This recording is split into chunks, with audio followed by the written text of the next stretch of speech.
بسم اللہ الرحمن الرحیم نحمدہ و نصلی علی رسولہ الکریم. اب مصیبت اور پریشانی غم دکھ کے لیے حضرت حکیم الامت مجدد ملت حضرت مولانا شاہ شبلی تھانوی صاحب رحمۃ اللہ علیہ کے ملفوظات چند دن سے پڑھے جا رہے ہیں. ارشاد فرمایا کہ اصل مصیبت وہ ہے جس سے دل میں پریشانی اور بے چینی پیدا ہو. بس جو شخص بیمار ہو اور دل کو پریشان پائے تو اس کے حق میں یہ مرض مصیبت ہے، اور اگر دل پریشان نہیں بلکہ صابر و شاکر ہے تو یہ ہرگز مصیبت نہیں بلکہ موجب رفع درجات ہیں. اللہ تعالیٰ درجات بلند فرما رہے ہیں. اس کے ارشاد فرمایا کہ اس مراقبے سے زیادہ آسان اور سہل کرنے والا مصیبت کا اور کوئی طریق ہی نہیں کہ اس کو سوچ لیا جایا کرے کہ اس مصیبت میں ثواب ملے گا. جہاں یہ سوچا کہ اس میں ثواب ملے گا بس ساری تکلیف گھل جاتی ہے، پھر کچھ تکلیف باقی نہیں رہتی. دعا کریں جو دل میں ارادہ ہے اس کو چھپوانے کا. فرمایا کہ اس قدر پریشانی اور رنج اور غم کی کون سی ضرورت ہے. میں اکثر ایک مراقبے کا بیان کرتا ہوں حضرت حکیم الامت تھانوی رحمۃ اللہ علیہ، جس میں تمام غموں اور کلفتوں اور پریشانیوں کا علاج ہے. وہ یہ ہے کہ اگر یہ مستحضر ہو جائے کہ حق تعالیٰ مجھ کو چاہتے ہیں اور یہ واقعہ بھی ہے کہ وہ ہر مومن سے محبت کرتے ہیں تو تمام غموم کا خاتمہ ہو جائے. اس کو کوئی کر کے تو دیکھے، معلوم ہوگا کہ تمام غم اور حزن سب ادھر ادھر ہو گئے. اس کی ایک مثال سمجھ لیجئے اور دیکھ لیجئے کہ بچے کو یہ اعتماد ہوتا ہے کہ ماں کو مجھ سے محبت ہے اور مجھ کو چاہتی ہے. پھر ماں بہت سی باتیں ناگوار بھی کرتی ہیں، مار پیٹ تک کر لیتی ہیں، لیکن ان ناگوار باتوں کے ہوتے ہوئے بھی بچے کو اطمینان ہوتا ہے. اور ماں کی محبت کی ایک خاص شان ہوتی ہے کہ اس کی پرواہ نہیں کرتی کہ بچے کو میری قدر بھی ہوگی یا نہیں، برابر بچے کو نفع پہنچاتی رہتی ہے. اس طرح حق تعالی بندے کو نفع پہنچاتے رہتے ہیں اور ان کو بھی اس کی پرواہ نہیں کہ بندہ قدر کرے گا یا نہیں. بس ایسی محبت کا مراقبہ کیا کریں.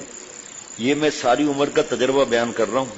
حضرت تھانوی رحمۃ اللہ علیہ فرماتے ہیں کہ جس قدر نفع اس مراقبے سے ہو سکتا ہے غالباً اور کسی مراقبے سے نہیں ہو سکتا. اس میں سارے غموں کا ازالہ ہے. کوئی غم ہو، پریشانی یا رنج ہو، سب کا علاج اس مراقبے میں ہے. عجیب و غریب مراقبہ ہے لیکن کر کے دیکھنے کا ہے. بغیر کیے کوئی کام نہیں ہوا کرتا. جناب ارشاد فرمایا کہ غم سے نفس کو تکلیف ہوتی ہے لیکن روح میں نور پیدا ہوتا ہے. کیونکہ یہ مجاہدہ ہے گو اضطراری صحیح، اور مجاہدہ اضطراری بھی موجوب اجر ہوتا ہے. حدیثیں اس میں صریح ہیں. چنانچہ مرض، فکر، بلا پر پریشان اور بلا پر برداشت کرنے پر بشارتیں وارد ہیں، اور اس کے ساتھ ہی اس کے لیے دعا اور تدبیر کا بھی امر ہے. بس دعا و تدبیر کرنا چاہیے اور غم کے فضائل اور بشارت پر نظر کر کے صبر و رضا بھی اختیار کرنا چاہیے. اس میں یہ بھی غم ہے کہ ایک انسان کی جائز سوچ ہے، جائز پلاننگ اس کی ہے کہ میں اس طرح کروں گا. اس ترتیب سے کام چل رہا ہے، کرتے کرتے بیچ میں رک گیا. فرض کریں کہ حکومت کی طرف سے یا دفتر کی طرف سے قرضہ ملنے کا اعلان ہے. اب وہ ساری ترتیب بن گئی، آگے بھی سودا بڑھ گیا. اچانک حکومت نے یا انہوں نے منع کر دیا دفتر والوں نے. اس کی پلاننگ تو صحیح ہے، جائز ہے، لیکن وہاں سے منع ہو گیا تو غم تو ہوگا. آگے کی سوچیں بھی آئیں گی کہ اب کیا ہوگا بھائی، اب کس طرح. لیکن بیمار ہو کے گھر نہیں بیٹھ جائے گا، بدبختی کر کے نمازیں نہیں چھوڑ دے گا کہ جاؤ یار چھوڑو یار نماز کیا پڑھیں ابھی. اس نے مرکز گھر کو بنا لیا یا فیکٹری کو بنا لیا یا گاڑی خریدنے کو بنا لیا، مرکز یہ بنا دیا. حالانکہ مرکز یہ ہے کہ رضا بالقضا، صبر، شکر. اس پہ تکلیف ہوگی، شکایتیں نہیں کرتا پڑے گا. شیخ کو بتانا منع نہیں ہے. شیخ اگر نہیں ہے کسی کا تو اپنے پیاروں کو بتانا منع نہیں ہے، اپنے والد کو بتانا منع نہیں ہے، والدہ کو ہاں ایسے نقصانات اور غم کی خبریں عورتوں کو نہیں بتانا چاہیے، وہ اور پریشان ہو جائیں گی. کہ جی گاڑی خریدنی تھی، جو موجودہ نعمتیں حضرت ڈاکٹر عبدالحی صاحب رحمۃ اللہ علیہ نے پریشانیاں لکھی تھیں، حضرت تھانوی رحمۃ اللہ علیہ کو پیارے شیخ فرماتے ہیں کہ دوسرا کوئی شیخ ہوتا تو وظیفہ بتا دیتا، لیکن حضرت ڈاکٹر عبدالحی صاحب رحمۃ اللہ علیہ فرماتے ہیں کہ حضرت مجدد کی نصیحت نے میری زندگی کا رخ پھیر دیا، اور جواب میں لکھا کہ آپ کو جو تکلیفیں کو آپ نے ذکر کیا ہے، لیکن اس وقت بھی جو آپ کو موجودہ نعمتیں ہیں اس کا شکر کہاں ہے؟ اگر یہ نعمتیں بغیر استحقاق کے اللہ نے دی ہیں، اگر یہ بھی واپس لے لیں تو بس الحمدللہ علی کل حال پڑھو، اللہم لک الحمد لک شکر کہو اور شکر کرو موجودہ نعمتوں کا، زخم ٹھنڈا ہو جائے گا۔ اب اس بات کو نہ سمجھ کے آدمی اولاد کو کچھ کہے ہی نہیں کہ صاحب وہ شیخ نے کہا ہے کہ اولاد جو بھی کرے کوئی مسئلہ نہیں ہے، صبر کرو شکر کرو، یہ کیسی بات نہیں بھائی، اس کا مشورہ کیوں نہیں کیا؟ کیسے حضرت مجدد بچی اور ماں کا وقت بتا رہے ہیں، ماں جھڑکتی بھی ہے، ڈانٹتی بھی ہے، جاؤ مجھ سے بات مت کرو، جاؤ سامنے نہیں آؤ، آج تمہیں گفٹ نہیں ملے گا، فلاں فلاں فلاں، لیکن اللہ تعالیٰ کی کیا باتیں ہیں جناب، سبحان اللہ۔ حضرت مولانا رشید احمد گنگوئی رحمۃ اللہ علیہ نے ایک بار فرمایا کہ کسی سے کسی قسم کی توقع مت رکھو، چنانچہ مجھ سے بھی توقع مت رکھو۔ یہ بات دین اور دنیا دونوں کا گر ہے، جس شخص کی یہ حالت ہوگی وہ افکار اور ہموم سے نجات پا جائے گا۔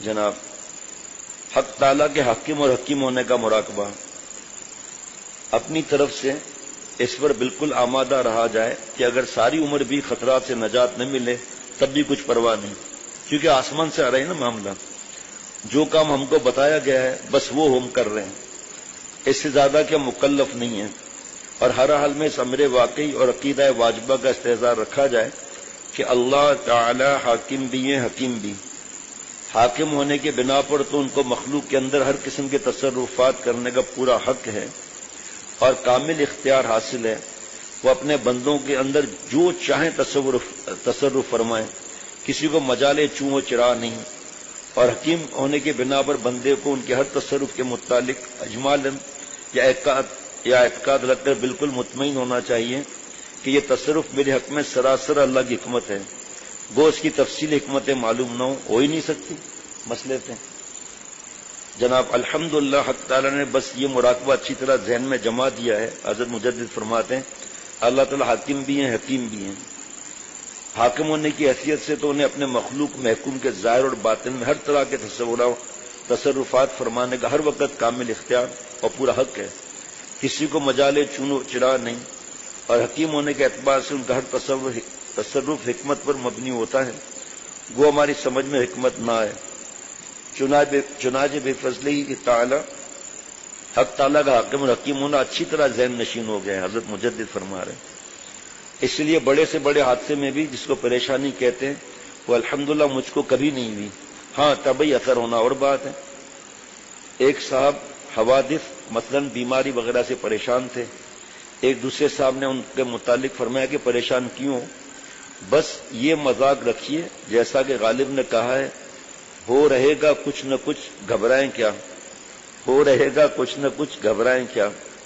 حضرت والا نے ارشاد فرمایا کہ الفاظ بول دینا تو بہت آسان ہے مگر وقت پر اس سے کام نہیں چلتا، بلکہ ضرورت اس کی ہے کہ دل میں اتر جائے، دل میں رچ جائے، اور یہ بس کی بات نہیں۔ پھر آگے اس کے میسر ہونے کا طریقہ ارشاد فرمایا کہ یہ اللہ ہی کے اختیار میں ہے، اللہ ہی سے مانگنا چاہیے، پھر اگر دل میں رچ جائے تو اس پر بھی ناز نہ کرے، کیونکہ اگر وہ چاہیں تو سب سلب کر لیں۔ جناب نعمتوں میں توفیق شکر ہو تو علامت اس کی ہے کہ نعمت اس کے حق میں خیر ہے، اور مصائب میں خیر کی توفیق ہو تو یہ بھی اس کی علامت ہے کہ اس کے حق میں ہے، اور شکایت کرنا شکوہ کرنا اس کا نشان ہے کہ اس کے حق میں خیر نہیں۔ سبحان اللہ۔ ایک خط میں آیا ہے، اس میں لکھا ہے کہ میں بہت سوچتا ہوں کہ ایسا کون سا گناہ مجھ سے ہوا جو اس قدر مصائب میں مبتلا ہوں۔ جواب میں فرمایا کہ جب پریشانی نہ تھی اس وقت نہ سوچا کہ میرا ایسا کون سا عمل صالح ہے جس کی وجہ سے خوش عیش بنا رہا ہوں۔ اعمال حسنہ کی تو سب کو اعمال حسنہ کو تو سب کو مقبول ہی سمجھتا رہا اور خوش عیشی میں مؤثر سمجھتا رہا، وہاں نہ سوچا کہ کون سا عمل اس کا سبب ہو گیا تھا، اور گناہوں میں امتیاز ڈھونڈتا ہے کہ کون سے گناہ مصائب کا سبب ہوا۔ لوگ گناہ صغیرہ کی تو کوئی اصل ہی نہیں سمجھتے، حالانکہ وہ صغیرہ کبیرہ کے مقابلے میں صغیرہ ہیں، اپنی ذات میں تو صغیرہ نہیں۔ کیا بات ہے، واہ واہ واہ! دیکھیں کیسے انوار آتے ہیں کہ اس بڑھاپے میں آگے چیزیں پتہ چل رہی ہیں کہ صغیرہ اپنے حساب سے صغیرہ تو نہیں ہے، لیکن کبیرہ کی وجہ سے صغیرہ ہیں، اور صغیرہ گناہ بار بار کرنے سے کبیرہ ہو جاتا ہے۔ سبحان اللہ۔ مثال سے سمجھ لیجئے، جیسے چنگاری، اس میں کیا چھوٹی کیا بڑی، جناب چھپر پھونک دینے کے لیے تو چھوٹی سی بھی بہت ہے جناب۔ آپ دیکھتے ہیں وہ جو گلوب جلاتے ہیں مچھر کے لیے، اس سے کتنے حادثات ہوتے ہیں، دیکھو ہے کتنا اس میں جناب۔ ارشاد فرمایا کہ اصل سبب مصائب کا معصیت ہے، گناہ ہے۔ اب یہ شبہ ہوتا ہے کہ جو معصیت سے اجتناب رکھنے والے ہیں وہ بھی تو مصائب تکلیفوں میں مبتلا ہوتے ہیں۔ اس کا جواب یہ ہے کہ ان کے مصائب میں اور ان کے مصائب میں زمین آسمان کا فرق ہے۔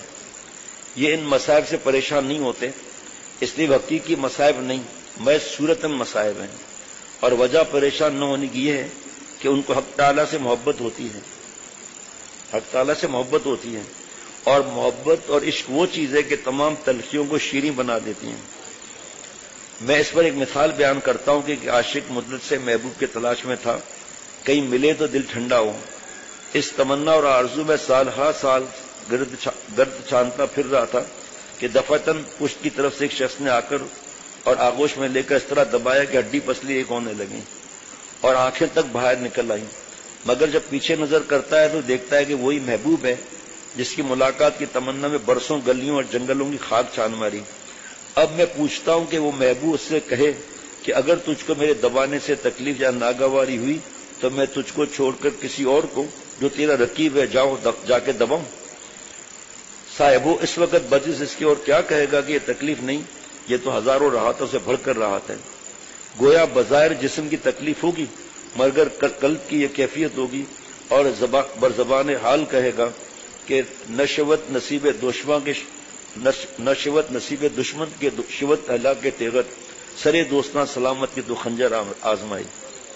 اے محبوب میرا سر سلامت ہے آپ کے آگے کہ مجھ پر آپ خنجر چلائیں، دوسرے کو چھوڑیں آپ، ان سے میرا کوئی واسطہ نہیں جناب۔ سبحان اللہ۔ پھر اس معاصی کے اثر کے سلسلے میں فرمایا کہ بعض لوگ وہ ہیں جو بظاہر خود تو اعمال صالحہ کرتے ہیں اور معاصی سے بچتے ہیں، مگر اس کے ساتھ ہی ان لوگوں کے افعال غیر مشروع اور معاصی میں بھی شریک رہتے ہیں جو خدا کے نافرمان ہیں، محض اس خیال سے کہ یہ دنیا ہے، اس میں رہتے ہوئے برادری کنبہ کو کیسے چھوڑا جائے۔ اور یہ مقولہ زبان زد ہے کہ میاں دین سے زیادہ تھامنا بھاری ہے۔ عجیب، میاں دین سے دنیا تھامنا بھاری ہے، اور بعض وہ ہیں کہ شریک تو نہیں ہوتے بلکہ منکرات ہوتے ہوئے دیکھ کر ان منکرات کرنے والوں کے افعال سے نفرت بھی نہیں ہوتی۔ دیکھیے گناہ نہیں کر رہا، یہ بھی تو گناہ شریک ہو رہا ہے، اور ان کے گناہوں کو برا بھی نہیں سمجھ رہا، ان کو روکنا تو چلو ٹھیک ہے اس کے اختیار میں نہیں ہے۔ ان میں شیر و شکر کی طرح ملے جڑے رہتے ہیں، یعنی روزانہ کھانے پینے میں ان سے کوئی پرہیز نہیں کرتے۔ حاصل یہ کہ اپنے کسی برتاؤ سے ان پر اظہار نفرت نہیں کرتے، تو ایسے لوگوں کے گناہ سے نفرت، بھائی وراثت نہیں دے رہا، اس خاندان کے بڑے کو پتا ہے کہ میں اگر اس سے ناراض ہوں گا تو اس کو وراثت دینے کی توفیق ہوگی، لیکن بیٹھا ہوا ہے گپ شپ مار رہا ہے، دیکھ رہا ہے حرام کھا رہا ہے لیکن اس کے ساتھ اٹھ بیٹھ رہا ہے، حرام کے ساتھ بڑی چیزیں مہنگی چیزیں اڑا رہا ہے، تو خود تو دوسرے گناہ میں تو مبتلا نہیں ہے، اب اس کو ہوتا ہے مجھ پر یہ کیوں مصائب ہے، اس لیے کہ آپ نے اللہ کے نافرمانوں کے ساتھ زندگی گزارنے کا ٹھیکہ لیا ہوا ہے۔ بابا کا انتقال ہو گیا، ماں کا انتقال ہو گیا، وراثت دینے کی ان کو فکر نہیں، حدیث پاک ہے جنت میں سب نعمتوں کو چھین لیا جائے گا، پھر وراثت نہیں دی، خدا نخواستہ بھائی کا انتقال ہو گیا، بہن کا انتقال ہو گیا، اب یتیم کا مال بھی کھا رہا ہے، ماں اگر بیوہ ہے، ماں بیوہ ہے اور اگر بوڑھی ہے اس کو ماں کو اذیتیں دے رہا ہے جناب۔ حاصل یہ کہ اپنے کسی برتاؤ سے ان پر اظہار نفرت نہیں کرتے، تو ایسے لوگوں کے اعتبار سے شبہ مذکورہ کا جواب یہ ہے کہ یہ شرکت یا سکوت خود گناہ ہے تو ان کا ابتلا بھی گناہ کے سبب ہوگا، اور یہ سوال نہ ہو سکے گا کہ غیر معاصی پر بھی مصائب آتے ہیں۔ آپ صلی اللہ تعالی وسلم نے حدیث شریف میں پہلی امت کا قصہ بیان کیا ہے کہ حضرت جبریل علیہ السلام کو حکم ہوا کہ فلاں بستی کو الٹ دو۔ عرض کیا کہ اے اللہ، فلاں شخص اس بستی میں ایسا ہے کہ اس نے کبھی آپ کی کوئی نافرمانی نہیں کی۔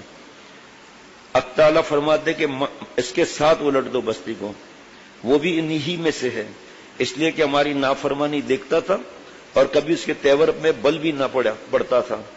اس کی مثال تو جناب دنیا میں موجود ہے۔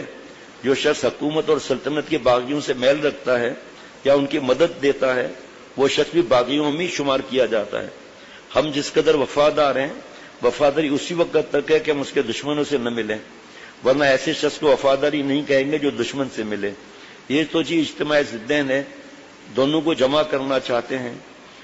ہم خدا خواہی و ہم دنیا دوں، ای خیالست و محالست و جنوں، اللہ کو بھی چاہتے ہیں اور دنیا مردار کی حرام لذت بھی اڑانا چاہتے ہیں۔ اللہ کو پانے کا تمہارا خیال محض پاگل اور جنون اور پاگل پن ہے۔ سبحان اللہ۔ ربنا تقبل منا انک انت السمیع العلیم۔ السلام علیکم ورحمۃ اللہ وبرکاتہ۔